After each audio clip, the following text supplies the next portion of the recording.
গর্ভে বাচ্চা থাকা অবস্থায় যদি মা মারা যায় তাহলে করণীয় কি, সেখানে কি করবে? গত কিছুদিন আগে কুমিল্লা থেকে এক ভাই আমাকে প্রশ্ন করেছেন, হুজুর ইমার্জেন্সি মাসালা, আপনি উত্তর দেন, আমরা লাশ নিয়ে দাঁড়িয়ে আছি। আমি বললাম কি ভাই, কি হয়েছে?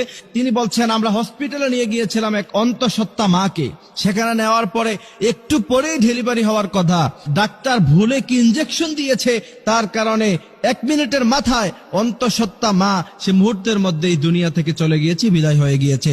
এখন তার ভিতরে বাচ্চা আছে, এখন কি করণীয়, আমরা কি করতে পারি হুজুর, উত্তর দেন। আমি মুহূর্তের মধ্যে থমকে গেলাম, কারণ এমন প্রশ্ন আমার জীবনে আমি কোনোদিন শুনি নাই। এই জন্য আমি এটা জাতির উদ্দেশ্যে আলোচনা করে দিচ্ছি আজকের আলোচনায়।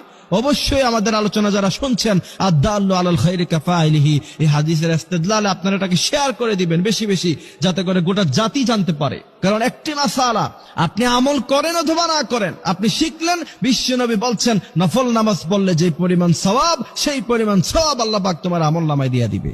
আমি অবাক হইছি যে এই প্রশ্ন তো কখনো পাই নাই। পরে আমি গবেষণা করে এটার উত্তর যেটা পেয়েছি, যদি সন্তান গর্ভে থাকা অবস্থায় কোনো মা মৃত্যুবরণ করে, যেহেতু এখন সায়েন্সের জামানা, যেহেতু এখন মেশিনারিজের জমানা, অবশ্যই চেক করে নিতে হবে সাথে সাথে যে বাচ্চা ভিতরে জীবিত আছে কিনা।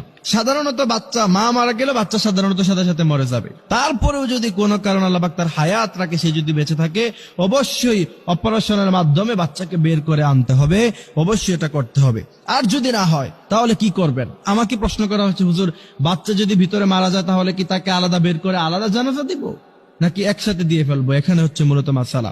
যদি আপনি চেক করার পরে দেখেন যে না, বাচ্চাও দুনিয়া থেকে চলে গেছে, তাহলে অবশ্যই আপনি মায়ের পেটকে চিরাফারা করে, ইসলাম এটাকে সাপোর্ট করে না।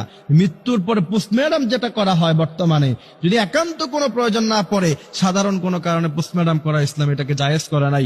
যদি দেখেন যে বাচ্চাও ভিতরে মারা গেছে, মাও মারা গেছে, এমত অবস্থায় অবশ্যই দুইজনকে একসাথে জানাজা দিয়ে একই কবরে তাদেরকে দাফন করে দিতে হবে, বাচ্চা সেখান থেকে বের করা যাবে না। এই জন্য প্রিয় ভাইরা আমার, দুনিয়া নিয়ে এত আয়োজন, এত কিছু, অথচ একটু আগেই সেই বাবা জানতেন না, সেই স্বামী জানতেন না যে সে খুশিতে ছিল যে একটু পরে আমার সন্তান আসবে, আমি মানুষকে মিষ্টি খাওয়াবো, মিষ্টির টাকাটাও পকেটে এখনো পর্যন্ত আছে। কিন্তু 1 মিনিটের ব্যবধানে আল্লাহ কি করে দিলেন, তার সন্তানও নাই, তার প্রিয়তমা স্ত্রী, যার সাথে এত কাল এত সময় সে কাটিয়েছে, কত আলাপ, কত খুনছুটি, যা আমার মেয়ে হলে এই নাম রাখবো, ছেলে হলে এই নাম রাখবো, কত আলাপ আলোচনা, কত কিছু, কত গল্প, কিন্তু কোথায় গেল?